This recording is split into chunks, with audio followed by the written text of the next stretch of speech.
Welcome in, everyone. RFK Refugees Podcast. Ted here, John here to break down another thrilling week of DC-related soccer. Some very good soccer and some very bad, and very different on which teams are the good and the bad, which has been almost a reverse. But before we get into that, John, how you doing, my friend?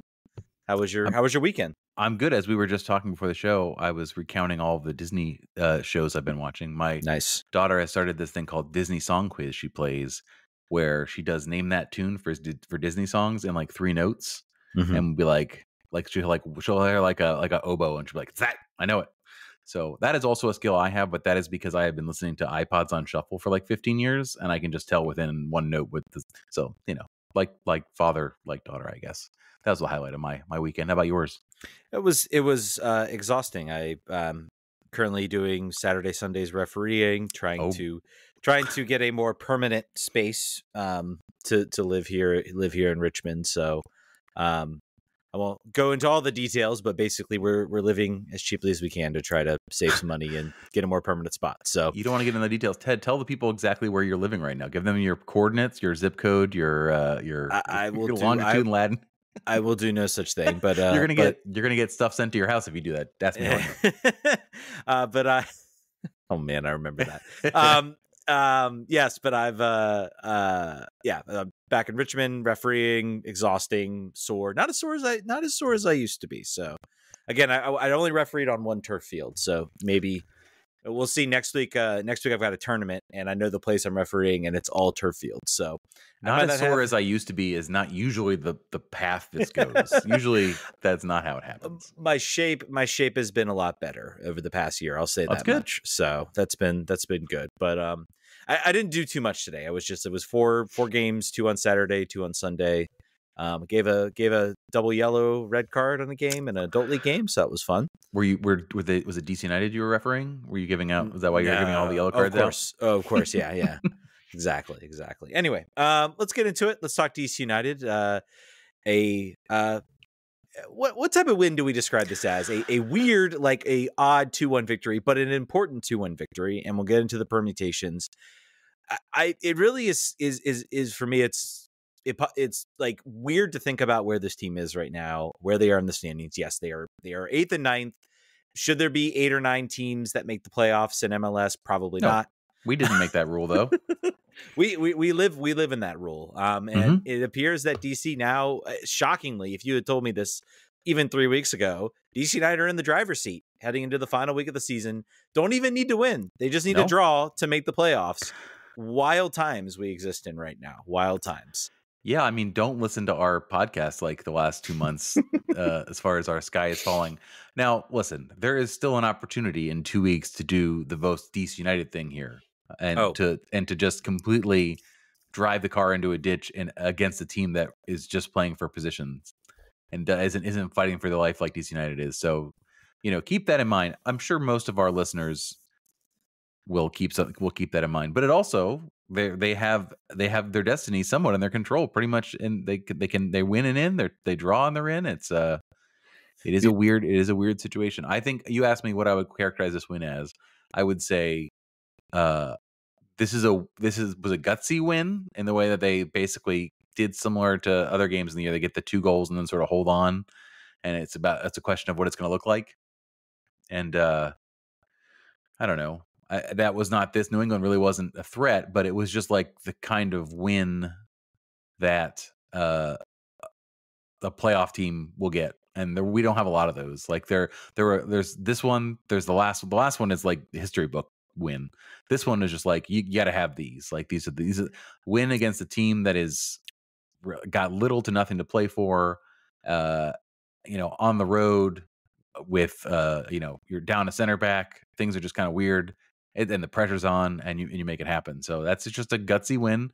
The Troy Lesane magic continues to really come into focus here in the last month of the season.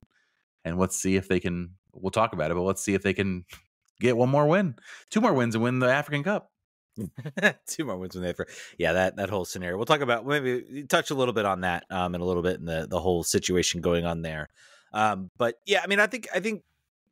Let's get into the game. We'll get into the game. We'll kind of break it down. DC United needing a win. You talk about New England being done and dusted. I found it kind of funny on the broadcast. They were talking about like the color commentators were talking about, oh, New England, they've really come alive. And I'm like, yeah, maybe like there was a time period, I think in like, I don't know, late August, early September, we're like, hey, maybe this team can make a run.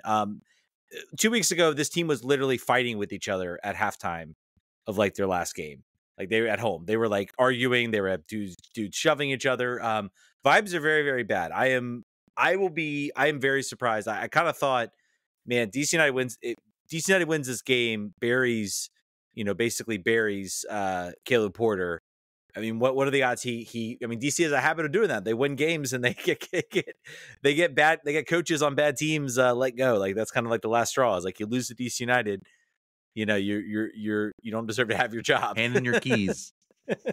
So we'll see what happens. Nothing to report yet. I feel like it maybe would have happened now, but it might, they might give Caleb Porter another year. It's certainly a tumultuous situation. So they want to give Richie Williams another chance. They'll bring him back in for the third time to be the interim head coach. Yeah. Yeah. But it's getting into the game. DC United jumps out really early on in this game. Pedro Santos jumped the route. He was a cornerback and jumping the route. Was it Brandon Bye? Yeah, who's playing right back, just lazy, just sort of lazy defending with a pass out from Ivicic, and Pedro just gunned the run and then made it look like for all the world it was going to be a cross, it was going to be a play in the middle, and then he just decides, no, screw that, I'm just going to rip this thing near post, and this keeper's going to have no one's going to expect this, and no one did. Yeah, it's the nature of the really of the game as far as why New England lost this game. Their defense was just it wasn't just like they were just lazy. You talk about it. We'll get to the second goal, like just not really aware, not really ready for this game. I feel like they came out. DC were the ones that were ready to go. They needed this win, to basically push themselves into the playoff, and basically make it so that they're, really so they have their own destiny in their own hands at home, and they needed to go out and win this game, and they came out and they played like it. Like I said, brilliant taking goal from Pedro Santos, just roofs it. I haven't seen if that got like a goal of the week nomination. I don't know if they must even do goal of the week anymore. I feel like I haven't seen it in a while. I haven't seen it in a while, but I know what they are doing is still they're doing. So I talked about this before. Topps does like a MLS card of the week. They do like what happened this week. They make cards. I buy every DC United one. Benteke has like 1 million of them, and for somehow the 2-goal hero, Mr. Jersey, didn't get featured. It was him on the last one. I was like, oh, that would have been good to have. That would have been nice to have. But they do have goal of the match day still, and it was he was nominated. He was nominated, so he was nominated. Go vote. That's right. I'm going to vote right now while we're podcasting. But just a well taken goal. Side volley. I mean, he's really Pedro Santos has been a character. I think that has. I think some people have criticized him in the role he plays. Some people like me are like, he's 35, 36. What do you expect? Only 2 years younger than Wayne Rooney. If you really want to get into those. And he's done, I think, more of a job. He's played more of a role than I think any team has participated. It's the second year in a row. I think moments like that have shown why he's on this team, why he's a part of this team, and why sometimes he's not really the problem. I think the team should definitely upgrade on him. I am in no way saying that he should be starting. I don't know if he'll even be on the roster next year. I would maybe be okay. Minimum contract, pay him as a coach. Maybe. I don't know. I think he could still find some use for him next year if it is really the limited role that we hope it is. Pedro, by the way, goal of the week is in second place, 12%, just a smidge behind Leo Campana's game-winning goal for Inter Miami at 68%. So we're not doing so well on the voting apparently. So can you believe it? Inter Miami has a lot of internet fans. I don't think you can believe it. I think every time they're up for goal of the week, they probably win it. Even it's the old Sounders. It's back when the old Sounders used to stuff the box, and now it's them. I guess it makes sense. Yeah. You have some guy, Messi, I hear is pretty good. So I hear that. I hear he may win the MVP, even though he's probably injured. Might be DC's playoff opponent if things go well. We won't get too far ahead of that, but wow, it's still the wild. The joy I would have in just ruining MLS's life, knocking him out of the playoffs. Man, But we would have to print DVDs. We would have to make a commemorative scarf. Charlie Sane and Ali Mackay get the statue right away. Right away. Benteke Hall of Tradition. Yeah, it'd be wild. We got a long way to go before we get. We're almost there. We got a long way to go before we get to that. So let's just pause a little bit. Let's take a deep breath. All right, back to the game. Obviously, DC get on the first goal. Well taken goal. New England and then it was just a few minutes later, long ball over the top. Arriaga just kind of holds up his run and loses a foot race to Christian Benteke, and nearly everybody loses the foot race to Christian Benteke. Heads the ball in the back of the net. I believe his 23rd goal of the year. 25. That's what the card said that I bought this morning. Yes, 23rd goal, 23rd league goal, and then also the 25th all-purpose goal. So he had 2 goals, of course, in Leagues Cup, which is the only other tournament we played in. So I think he ties a record for most goals to Raul Diaz Arce in 1996, which is just wild. The goal is not, is certainly not a highlight reel goal. It's not a goal of the week. It's not a classic goal. It's not a goal that really makes you appreciate Christian Benteke. Wayne Rooney would be pumping his fist at the Route 1 English style football there. That's just a kick it hard and high. Right, but not necessarily a not a goal that you look at and you say like, oh man, what a great goal. But I think it just shows he's going to win the Golden Boot. To me, this just solidifies him as, in my opinion, I think without question now, he's the best designated player signing this team has had. Not close. Let's again, I feel like I've asked this, is he Hall of Tradition? Do we? No. You don't think so yet? I don't think so yet. If we make a run in the playoffs, yes. Yes. So if we make a run in the playoffs, well, what about let's look ahead next year. Next year he gets, let's say he doesn't do 20. Let's say he gets 15 goals. He gets 5, 6, 7 assists. So he has a pretty good year. There's other scoring around the team, but the team is let's just say competing top of the table. Maybe they're not first or third, fourth. We'll say they're in that level. Maybe they make a run to we'll say a conference final. They make a run to a conference final next year. But they don't win MLS Cup. I think I need to look again at who is in the Hall of, what is the standard? It's more definitely long-term players. Bill Hamid would be in there. Did Emilio make it? To be fair, I think John Harkes is in that Hall of Tradition.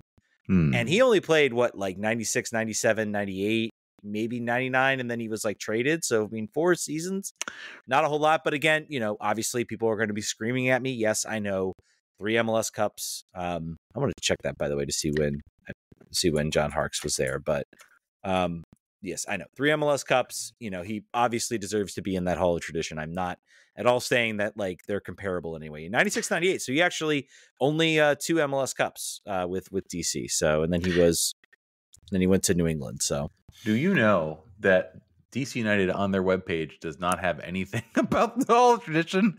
From 2011 was the last thing they posted about it. So yeah, cool. It's been a while since they've done that. So anyway, back. Why not?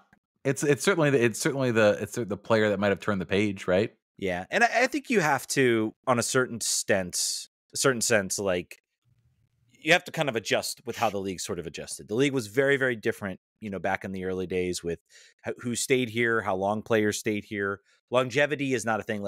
If Jaime Moreno had, say, entered DC in I don't know, and had put up some of the numbers he put up in the early 90s, Raul Diaz Arce as well, those players would have probably gotten transfers to Europe. If you took the era and moved it and you kept the same production, those players would have probably moved to Europe. So it's a different era. It's a different type of player you're signing. So I think he should be under consideration. I think there's some players that should go ahead of him. Bill Hamid, Steve Birnbaum, I think should definitely get there just for longevity's sake.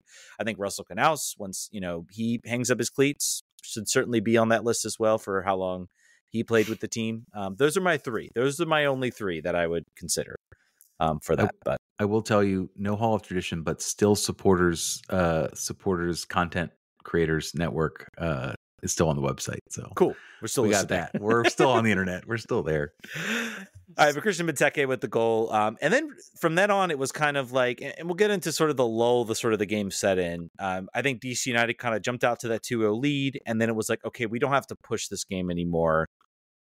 They kind of sat a little bit. and they sort of just told New England to, take the ball, come try to beat us. And I thought defensively they held up extremely well. It was another game similar to the one against Columbus where they sort of played above themselves defensively. Matty Patola, we'll get into his unfortunate moment, but I think had another just really strong performance. I think he has been, of this sort of, last, I'd say 4 or 5 games, seeing him step up the way he has, in a position that people have said is not his strongest position, but has just played so well. I don't know if it's like the temperatures have dropped, so now he doesn't feel like he's playing in like the summer heat. So hopefully that adjusts. Maybe this will be just a thing with him where like early season he's good, and then he fades when it gets hot, and then he comes back when it gets cooler. But overall, like just another I think strong performance from him. Bartlett out there, Herrera again. Really New England didn't develop much. Now they were I think they were ready to pack it in. The fans had a sign that said, where's the fight? I don't know. Do you have any different perspective on the sort of defensive performance and kind of how everything came? Not really. I will be honest. I was looking at the golf tournament pictures from DC United today, and I was really curious if Jaime Moreno was on there. He was not. He did not attend. I would also not. That's not cool for him to be on that, to be serving there again. I think defensively. From a DC United, we're talking about DC United perspective, right? Yes, yes. Yeah, I think I think they controlled. They did this thing where they did not allow a lot of high yield chances. I don't think they did that sort of. They did that sort of that situation. I think Bartlett was excellent again, and this was again without McVay, so they were still they were already having to compromise sort of their backline again. Herrera did his thing on the outside as he often does. I love how much he gets into the attack. But defensively, I thought against a team that did not have a lot of sharp tools, I thought we did fine. I thought we did really well. And the goal that we do concede was just unlucky. And he was actually playing pretty well before that, I thought. Yeah, there were moments. There were certainly moments that didn't sort of yield itself to, Gill got in the back, or you had either Gill get in really back. 0.8 was the team expected goals for New England in this game. So again, not Football has 0.59. Yeah, 0.59. So again, pretty strong defensive performance. Only 13 shots, only 2 on target for New England. I think DC still had a couple other chances, to do it. I guess that the only frustration, again, was I felt like you had a moment where you maybe wanted to go out and get that third goal, yes. and really just kind of put this game beyond reach, bury it. DC. It was like even 2-0. You're just like, I mean, this, and it nearly happened. Like it very nearly happened with how this game went. You just knew that DC wasn't going to be a team that, that was going to be able to sort of hold New England scoreless, and they didn't. Even though it comes from an own goal, they didn't surrender a goal to a New England attacker. But I really wanted this team to kind of put the stake in, bury it, be done with it. And I think that that came down to, I think maybe just kind of a little bit of a lack of energy after the goal. Let's get into. I also wonder too. Maybe it was tactics, right? Mm-hmm. Maybe you get the early 2-goal lead on the road. Maybe there was more of because I think Benteke was isolated for much of the game, even more so than usual. I think they were pushing the midfield back a little bit, particularly like the last 20 minutes. It was just to lock it in. I want to talk about Pirani too. And how I was right. Well, and also to your point, this team is trying to avoid yellow cards. They did a fairly decent job this time. Let me see how I was trying to remember the yellows. Yeah, two yellow Bartlett cards. And Santos was I think a dissent one. Yeah. So again, not great. I'm about to check. I'm not sure if Bartlett was on. I don't think he was on yellow card accumulation.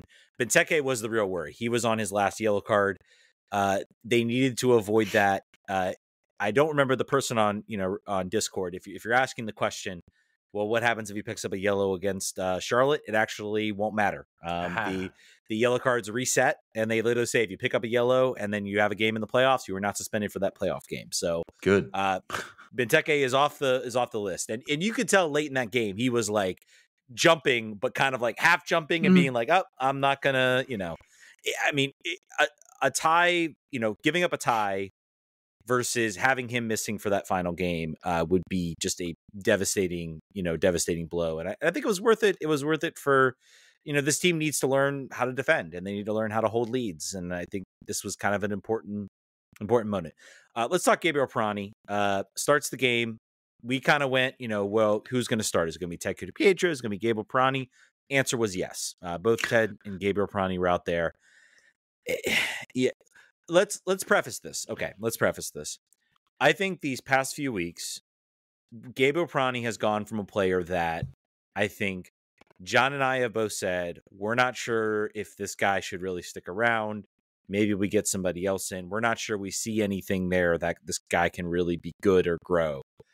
It is now turned into, there's something there. It might be a positional switch. It might be something else. But we want him back next year. I want Gabriel Pirani back next year. I think there's something there to him. This performance was not good. This was back to the old Pirani, and I think I don't want to steal your thunder, John. This is your one to go. So I'll let you talk. Well, only because this has come up and it explicitly happened as we discussed. Like, it was basically like he scored these 2 goals. You got to sort of ride the hot hand, and this has now been even when times are good, I think this pattern has actually happened before. He'll score as a substitute. He'll score late in the game. He'll get brought on to start, and he does not look dangerous against rested, non-tired defenders or against midfield. He does not have the same sharpness. Also, he presses more when he starts. He had like 2 to 3 shots that I think were nowhere close and probably had other opportunities. 3 total shots, none of them on goal. So, yeah, a lot from outside the box too, which I think is his most frustrating aspect. He needs to. The stats are not good. He's doing a better job, I think, in that sort of reserve midfield role, kind of being more of that underlying forward. Getting forward. I think he's finding more passes. He's finding more connections out wide.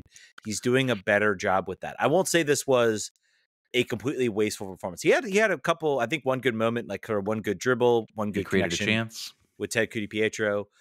I thought Ted Kudu-Pietro was still like a much better player than Gabriel Pirani out there. And I think Ted, I don't think had a great game either, but I saw more from Ted on the dribble, being a connector, kind of moving the ball, progressing the ball, getting the ball into space than I saw from Gabriel Pirani. And, there were just decisions that Pirani made where I'm like, buddy, you don't have to take that high challenge shot, maybe sit in a moment, think on it. Yes, you're 2-0 up, so maybe you can have a go. You can have a go at the goal. But yeah, so anything else you want to add on his performance? He now almost scored his first goal on a rocket. Yeah. He looked, I will say this was the first performance I saw out of him, not just out of the past, where I saw, okay, I can see it's starting to come to him a little bit. The game's starting to come from. I wonder if there's a, settle in period. He thinks he's going to start. Oh, I can chill, and then now you've got Matty Patola coming out here playing well and kind of pushing him a little bit. So, guys getting kind of pushed, all over the field for starting spots, for roles. I thought he looked better off the bench. Again, he has that shot. If that goal goes in, this game is like a non-contest. And I want to call it, I don't think Jared Stroud had a little bit, probably his roughest game I think I've seen. And I think that's why DC kind of struggled a little bit offensively to really develop.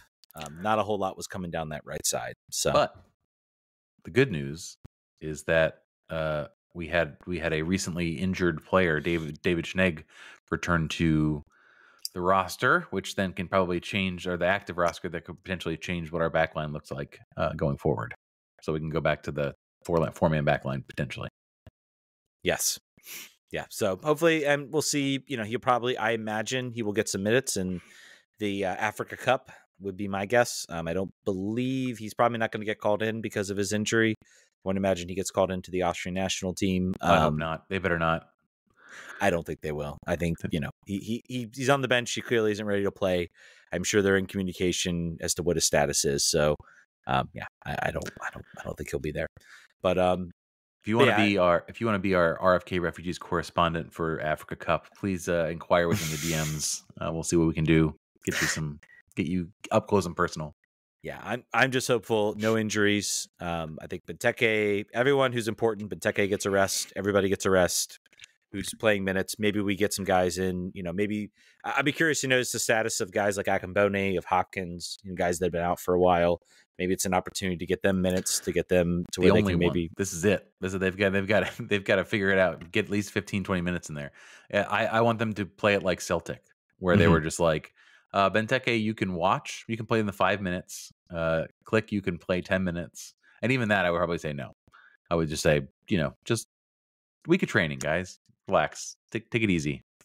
Yeah. I'm wondering who, gets the opportunity here. Like you said, Akambone will probably play. Baji will probably play. Knaus will definitely play. Yeah. Crockford and Zamudio will play. Tubbs will play. Sargis will play. Merle will play.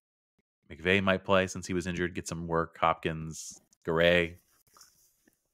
Yeah. Oh, that's one other call from this game. I thought also Loudon players will come in. Yeah. I also one other call from this game since she brought up Jacob Morel. Jacob Morel was in the game and started on the and came in sort of on the left wing. I think he came in for Ted Kudu-Pietro or played his role at least. And that's not his spot. Yeah, that's not his spot. I think late in that game, when DC were pushing, or when New England were pushing, Merle struggled a lot, and basically New England were able to just kind of waltz right into that.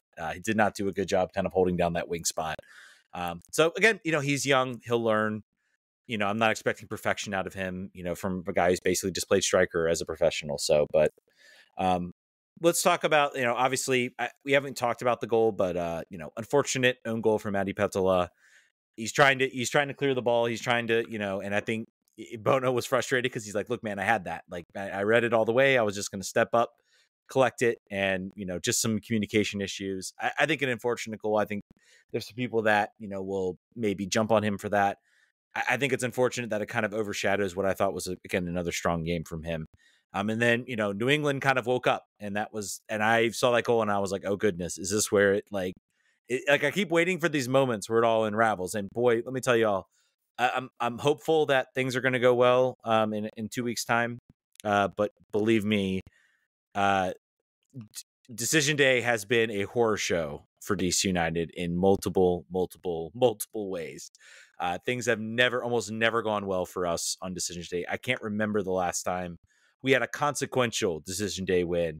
I do remember, I think the Sada era 2021, we won on Decision Day, but it really didn't matter. And then we won against New York City FC 2-0. So we've had moments, but Decision Day has tended to be a horror show. And last year we didn't even get a Decision Day game because our season basically ended because we were one of the odd teams out. But yeah, it's been a horror show for us. We got Charlotte coming into town. They have been pretty good this year, kind of maybe a step above of where we thought sort of the ceiling of our team would be. Again, 1-0 loss in Charlotte last time. We have them at home. We'll see. Anything else you want to close out on the New England game? Maybe let's talk a little bit. Let's talk some playoffs. Let's talk some permutations on who we want to see. Maybe see DC play. So just wanted to get you any last thoughts you had on the game. Yeah, no, just Charlotte having scored 6 goals in their last 2 games, and over the last 4 games have scored 11 goals. Yeah. So this should not be a 1-1 affair, 1-0 affair. This should be high flying. All right. Let's get into the permutations. Let's get into the match. So obviously, top 7 teams in the East have all been solidified. New York, by the way, hilarious post from some of the New York Red Bulls fans. I saw some posts about how they are the team has promised that they're going to be better, and they literally are about to finish maybe 1 spot ahead of where maybe a couple spots if they do well, but just solidifies how this team wants to be taken serious, or wants them to take seriously, and they just keep falling short. Interesting note: if DC can get their act together, they can. New York Red Bulls don't seem too interested. But DC right now in 8th place, have in the driver's seat. Just need to go. If they pick up a win, nothing else matters. They will be the 8th seed. They will host the play-in game. We will get playoff soccer at Audi Field. And if we win that, we get at least one other home game, probably against Miami with Messi, which would be wild and would kill any hopes I had thought about going to a playoff game, because I no doubt tickets will be wildly expensive. We're going, baby. It's happening. We're if they're whoever they're playing, we're gonna figure it out. If it's a standing room ticket, we're gonna make it. It's gonna happen. Okay, we'll see what happens. DC United 8-9. 8-9. Montreal in 9th right now. They are also tied on 40 points. Somehow I have a worse goal differential than DC at -18. Toronto have finished up their year. They are eliminated because they have no hope. So sort of akin to what happened with DC, where they were 9th last year, but eliminated because behind them is Philadelphia and Atlanta. Philadelphia currently has the edge on goal differential with a +8 goal differential, which is just wild to think about that they're here, and DC's ahead of them at -15, but that's but that's MLS. So the base story is DC wins. They lock up that 8 spot. If they lose, then you have either Montreal, a combination of 2 of the 3, either Montreal, Philadelphia. Montreal get a point, they pass us. Philadelphia or Atlanta both win, they're done. So I mean, it very easily could go completely wrong for DC. But we'll see what happens. I'm gonna be there, and it's gonna be miserable. It's just gonna be miserable. Yeah, you think it's gonna be miserable? What's gonna be miserable? It's just gonna be so tense. Even in this last game, I was like, this is very uncomfortable to watch. Yeah. So yeah, it's gonna. I'm gonna probably have enough adult beverages to chill me out, because otherwise I'm gonna be very anxious. Yeah, but so let's talk. And then obviously, DC gets a point, they're in. That at least guarantees them 9th. If Montreal wins, they will jump ahead of them. So they're the only chance to basically move ahead of DC. For Philly and Atlanta, if they win and DC gets a draw, they will not pass them. And if Philly loses, so basically, point probably 8th. I think Montreal have New York City FC, which are a pretty good squad. I think I'd rather be playing Charlotte than New York City FC. Of the opponents, so of the possible opponents, let's talk. Obviously, we want the home game. We want the home playoff game. We won't talk about whether one of these teams on the load. But Montreal, Philadelphia, or Atlanta, which of these 3 teams do you want to see in the play-in game? Not Philadelphia. Yeah, definitely not. That's the only one I refuse to play. That is the game that I would consider not purchasing a ticket to, because that will certainly crush my dreams. So the options are Montreal, Philly, and Atlanta. Yes. I think that I would most want to play Montreal. I think Montreal and Atlanta are pretty tied to me. Atlanta is pretty soul crushed. Like they're this would be the best time to play them in the playoffs since they originated, since they existed. They're limping into the playoffs with 1 win through 5. Philly has lost 2 in a row, but I don't care. That doesn't matter at all whatsoever. And Montreal has won 3 of their last 4. So, no, thank you. Please give me Atlanta. I guess weird to say that. Yeah, I think unfortunately I could see us playing. I could see us getting Philly. I hate that. I think both Atlanta and Montreal are going to trip up. And I think Philly, I think we'll host. I think we're going to get at least a point out of Charlotte. I think the team's going to be ready to go. I think they are going to be motivated. Obviously for Charlotte, there are some permutations as far as where they can get 5th and play like something like Orlando. But, I once you get 5, 6, 7th, I don't know how much it really matters. Honestly, getting 4 and 5 means you're going to run into Miami. But then again, for me, it's like, you're probably either going to run into Miami or you're going to run into Columbus. And to me, it's like 6 and 1/2 dozen of the other. Like both are going to kill you in different ways. Like I would think if I'm them, I'm starting my starters. I'm going to give it a good 60 minutes. And then after that, I'm gonna make sure that we get out of there fully intact with all of the players we can't afford to miss, and whatever happens at that point, like we're ready for the playoffs. So as long as you don't lose a stinker 4-0 going to the playoffs, I think from between 4th, 5th, and 6th, not super consequential. I don't think. I think they should just be worried about becoming whole and not like getting a thumped to sort of mess with the confidence. Other than that, I wouldn't go crazy if I was them.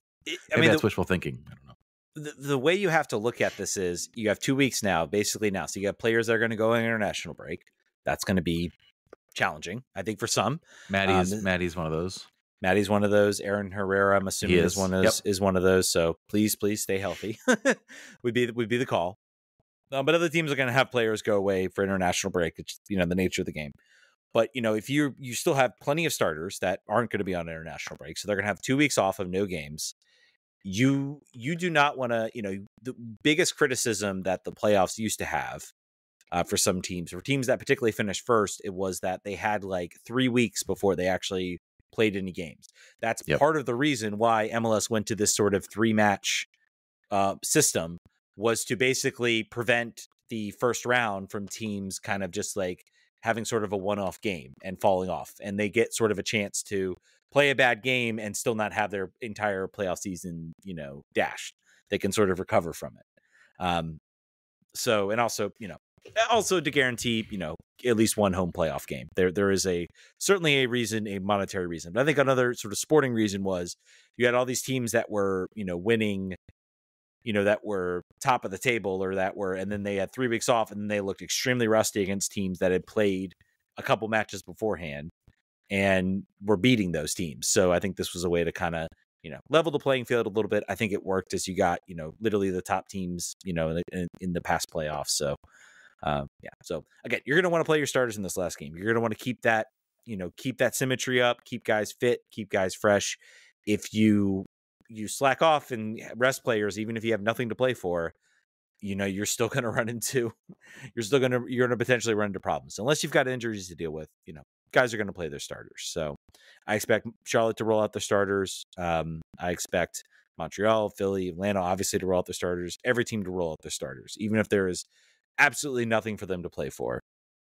I still expect it. So we'll see. It's going to be fun. Prediction time. What do you got?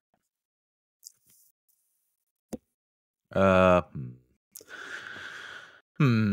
going to go 3-2 DC United, and in the most tense game possible, where I am busting out antacids and Tums in the parking lot afterwards. That's my guess. Yeah, that's, you stole it right out of my mouth, man. Sorry. 3-2 is what I got. It's wild, this team, and this is something I think this team needs to look at next year. Their home record 4-7-5 right now, bad. Like 4 wins, 7 losses, 5 draws. Their away record is 6-6-5. So they have a better away record than they have a home record, which is like wild to think about. They're like one of the top teams when it comes on the road. Charlotte, by the way, is pretty poor on the road. They are 4-8-4. So they actually have a worse record on the road than DC does. So food for thought as we head into that game. But it's going to be fun. I am looking forward to this. This is, it's nice to have it. We did not think we would be here. Like 2 weeks ago after the 5-0 loss to Philly, we all said that was it. Like, this is it. Wild how things have changed like so quickly. Definitely good that podcasts are rather ephemeral and people don't really keep a good track of what you said prior. That's the good thing about it. I mean, I knew they were mathematically. I was just like, I just saw that Philly game. I was like, if they don't come out here and like beat Philly, it was just like going to be done. And I was like, but I always had in the back of my head, and I was like, watch this team. Like, I didn't think it would be this. I didn't think it would be this controlling your own destiny. I thought we might, after that Philly loss, I said the best case scenario would be we somehow like limp a couple of points. Everybody else kind of like craps the bed, which happened. Like the results this weekend, like, could not have gone better for DC. It was like every team that they needed to lose lost or didn't pick up a point. Like everything just went DC's way. And that's why we're sitting in this position. I kind of part of me back head was like, I bet this team will sit still alive on decision day, but we'll need like a whole bunch of things to happen. No math really required this time. One last thing. Yeah. All right, I'm gonna go doomsday here. Doomsday scenario: we lose. Yeah. And we miss the playoffs. Yeah. How are we feeling about this year? Good. I will tell you, like, being in the situation we're in, it would be, for me, I would not be like, oh, Troy gone, everybody gone, blow it up. I'd be like, all right, I think we got something to build on this year. At this point, man, it would be really disappointing. You're at home. Charlotte are ahead of you. It'll be sad. Yeah, it would be massively disappointing. And to be in this situation right now, I think was like, this is what I wanted. I looked at this team and I said, I'd love to break into that top 7. I think maybe if people stay healthy, the talent's there, and the people weren't healthy. And I was like, if not that, like, I'd like to see us get into the playoffs. If we can get one hosted playoff game at Audi Field, would be incredible. I feel like it's going to be an incredible miss if they don't get that 8th seed. You have it in your hands. You control your destiny. You literally could probably get a draw and probably make it. Like, literally a draw probably puts you in this. It gets you a home game. That's all you need. But go out and get the win. Win assures it. So, I mean, for me, it would be disappointing if this team can't put it together. It would be. I feel like you have to enter in. I think you have to have the perspective of 5 weeks ago in 2 weeks That's from fair. now. I think we're certainly on a better trajectory than we were a month and a half ago. I think the hope is there. You can visualize the path forward, and you and I know as well, or more than anybody, sort of the hurdles and handicaps that this team had along the way. And then once everybody got healthy to a certain degree, they were able to be consistent, and they were able to do that. And there haven't been that long run of health in this team. So, I'll feel good no matter what. I know that I'll feel a lot better leaving the stadium if they do win. And I'll also be sad and, whatever, if they lose. But I think as we have the podcast that next Monday, I think we'll be I think we're going to be, I will be circumspect regardless of the outcome. I'll be right down the middle. Yeah. But win and we won't have a problem. Win and we're in. Before we move to Spirit or anything else, I want to flag something for our favorite people in the world, our Patreons. This is just something that I am reading, so I want to make sure you notice this. If you subscribe to our Patreon, and if you do, we love you. And if you don't, we'd like to love you more. You are going to be charged more if you sign up to be our patron through the iOS app because of app stores. If you want to support the show and have the money go just to us and not to Apple, because Apple doesn't need any more money, do it on a browser, like a millennial. Get on a computer and not on your phone. Type it in and go it that way. Otherwise, they'll take an extra cut. Have you seen this thing, Ted, where Gen Z make fun of millennials for making big purchases on computers rather than phones? Are you familiar with this? Like this meme that's going on? I'm not familiar with this. No. Have you? If I didn't, I have to travel all the time for work, so I've gotten very comfortable purchasing on my phone. But like, if you had to purchase, so say right now, we're gonna have a little bit of diversion here. Say you had to purchase tickets to Europe, and they were like $2,000. Would you? And you were home. Would you do it on your phone, or would you go to your computer, the one you're at now, and do it on the computer? What do you think? I would go on my computer because it's a major purchase that you have to like. That's millennial coded. This is a millennial coded thing. Gen Z doesn't care. They do it on their phone and even think about it. I just thought that was so. Be like a millennial and go to patreon.com and sign up there. That's all I'm asking you to do. Thank you for your indulgence. Yeah, be a millennial and be a millennial. also most of our listeners are. So also the call out to Apple users who have not updated to iOS 18 and turn on RCS, so you can actually betterly interact with our Android people. Please do that. Don't be a snob. I made my wife do it. I said, download iOS 18. You're going to turn on our RCS. We're going to have better communications. I told my dad, and I'm gonna work on when I see my mom. I'll update her phone and turn it on for her because she's not gonna stop making it seem like my camera is a 30-year-old point and shoot. I don't know if you see what pictures look like on the iOS side from Android. It looks I'm like sure it's bad. Yeah, it's hilarious. If you turn on RCS. You should. You should turn it on. I'll have to check if John has it on. I'm gonna go text I think him I do. I'm sure that I have friends of all persuasions. So I'm sure we've gotten completely off the rails as is because why would we want to talk about this Spirit game? Yeah, if you really think about it. Why would we want to do this? You know what's wild? If the Andi Sullivan news, which we'll get into in a minute, the Andi Sullivan news comes out, I am more positive DC has a chance to win MLS Cup than I do the Spirit to win NWSL Championship, which is wild to think about. Mm-hmm. The Spirit played Orlando with maybe the hope of getting a draw and sort of postponing the champagne for their supporter shields. They were unsuccessful, and the injury report came out. Lacey Santos out. Trini Rodman out, which was possibly expected. Hal Hirschfeld out. So those were the kind of the Santos and Hirschfeld were the two sort of maybe surprises on the roster of players that were out. There you go. Good boy. So were the two surprises on the roster. John really doesn't want to talk about this fair game. I really don't. Andi Sullivan's my favorite player. I don't even want to talk about this game. Andi Sullivan, close friend of the show with the amount of time she's been on as an interview. So yeah, man, she goes up with an injury. The devastation. We have seen this team play without Andi Sullivan. We have seen this team try to manage it. Maybe there's been some improvement. Maybe they've thought about it. Maybe we'll be fine. I don't know, man. If this is as bad as it looks, this might be sort of the death nail for this team. I think they'll make the playoffs. Maybe they make a run, but trying to compete with some of the bigger teams, I just don't. It's going to be tough. Hal Hirschfeld has to become Superwoman. Mm-hmm. And maybe clone herself. The problem is this team does not have depth in this position at all.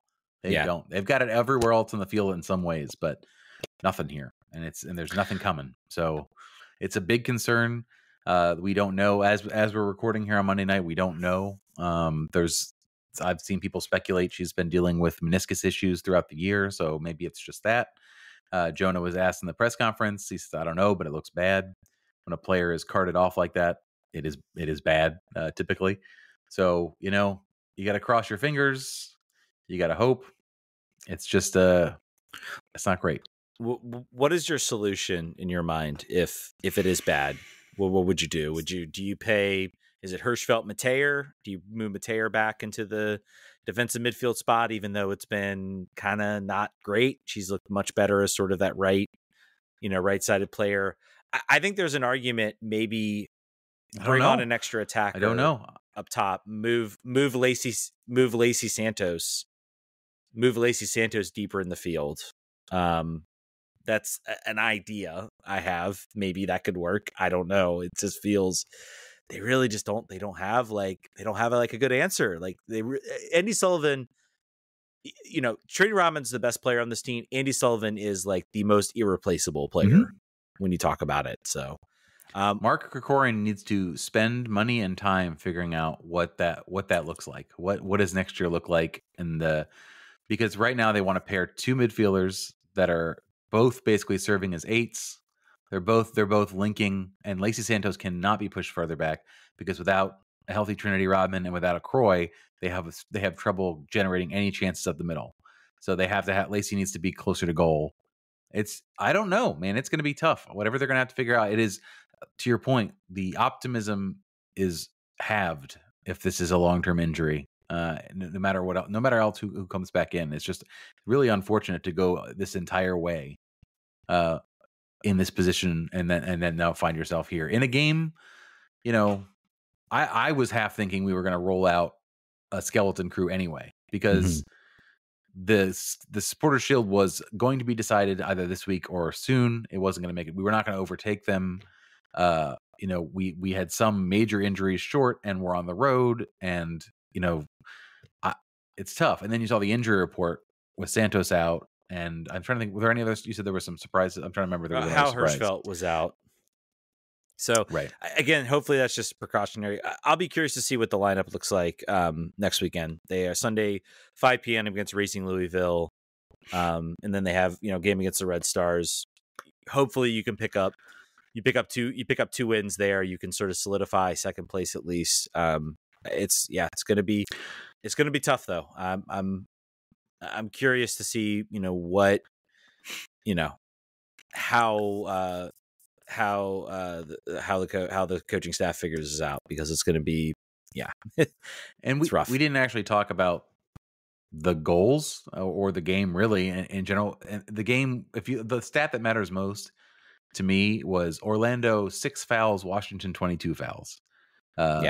They knew going in that this was going to be a hack-a-shack type of situation, and for quite some time, for 57 minutes, it wasn't pretty, but it was working until the penalty was on Mickey Owen too. Correct, I think it was, and then she has an own goal 20 minutes later. So rough night for her, but they didn't. It's tough, right? I think the Seb Hines had basically been frustrated about saying like he didn't know what he was going to expect the way the Spirit were going to play, which the analysis was like because no one plays their own game against Orlando, they all try to game plan Orlando and try different stuff. And the game plan here is transparent. Is we don't have our horses, so we are going to muck things up. We're going to kick your best players. We're going to keep Marta. We're going to keep Barbara Bond out of this game. We're going to try to do our best to make this ugly and maybe get out of here with a draw and be happy about it. But offensively, I did not see the spark was not there for this game. Orlando's a good team. Not really surprised, but they were pretty unfortunate. They had one good opportunity I saw was kind of a really nice save from Morehouse, the keeper. So they had moments. They had moments where maybe they could have gotten a goal, gotten some momentum, and maybe pulled something out of this game. But I mean, overall, it was just. I mean, you have 10 shots, 4 on target. I haven't seen any sort of XG. It's a lot harder to find the XG stuff. It is. It shouldn't be, but it is. It probably wasn't. There's not much really can say about this game. Orlando were the better side. They absolutely dominated the chances. They dominated the possession. Spirit let them have that possession. It was not a fun game to watch, I'm sure, for fans. PK and an own goal kind of tells the story that it really was not. It was not an enjoyable event, and sort of unfortunate goals for the Spirit to give up. So Morehouse last week set the record for clean sheets in a year, and then gets another one. So this is a team that no one wants to play. Going to the odds on favorite, right? I feel like if you were to look right now at NWSL futures odds, Orlando would be negative 400 to win the championship, maybe even higher. Yeah, and I would say now that the Spirit have what's happened with them, I would say that it has helped Orlando's chances. I think the Spirit were maybe the one team that could push them 100% healthy. The amount of talent, dynamism, they were sort of maybe the team that no one would want to play against. Yeah, we're assuming Trinity Rodman is just like it's all precautionary. Maybe she's back next week, or maybe sort of the last couple games, maybe she's healthy. That's going to be the story to watch. And again, of course, Andi Sullivan as well.